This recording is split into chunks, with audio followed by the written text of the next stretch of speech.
We make moments in life. We make moments of time. We actually utilize time to make these moments.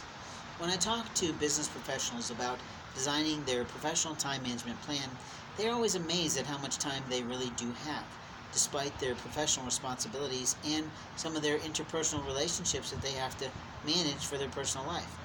When I'm talking to them about utilizing their time more efficiently, they sort of get offended in a way, in that they sort of think that they've really got everything covered.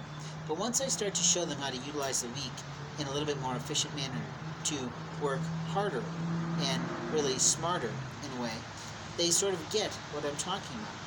When I was producing a living completely on my own, not in this experience of cybercrime and cyber hacking and all the things I've gone through in the last few years, that openly I was managing my time. My language practice took a certain amount of time during the week. My marketing practice took a certain amount of structured event time. And openly, any work that I acquired had to be scheduled into my master schedule. And literally, I would work on one thing during the day, and then I would transition to my language school in the evening. But I could really live off of the language school capabilities. It is possible, and it was possible back then. What I'm talking about, though, is how people manage their time. That there are certain professions that require a 40-60-hour week, and they get a paltry sum of commission. Then there are other professions that only require a few hours a week, and they make a full-time living. When I'm talking about doing language school, it's really a part-time sort of business. It could run during the day, but not that many adults want to come and learn a foreign language. When it comes to business practices regarding healthcare, we have to look at who's getting what about our information. Who's actually getting information that makes sense to them versus what makes sense to an official doctor who's literally serving us. Now, I don't want to get off track by talking about that sort of thing, but what I really want to say is that we have moments of time to acknowledge people.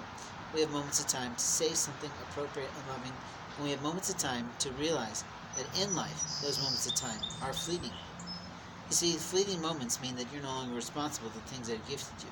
Fleeting moments mean that you can lie, steal, and cheat a person out of a life by saying to someone ill-willed that the individual is doing something that they're different than what they actually did. In life, we have moments of time to make a difference for someone.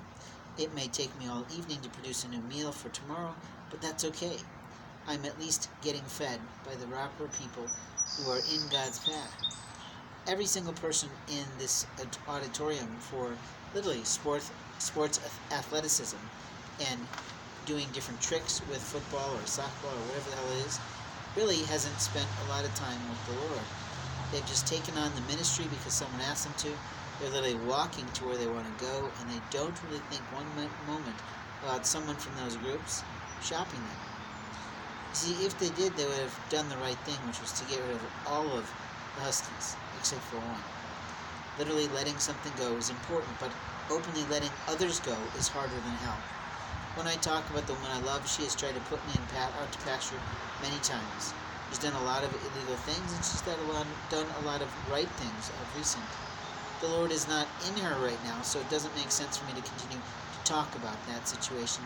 But openly, what I can say is that in life, we have moments of time to show someone how much we feel, how much we think about them, how much we love, and hopefully my dowry box will do that.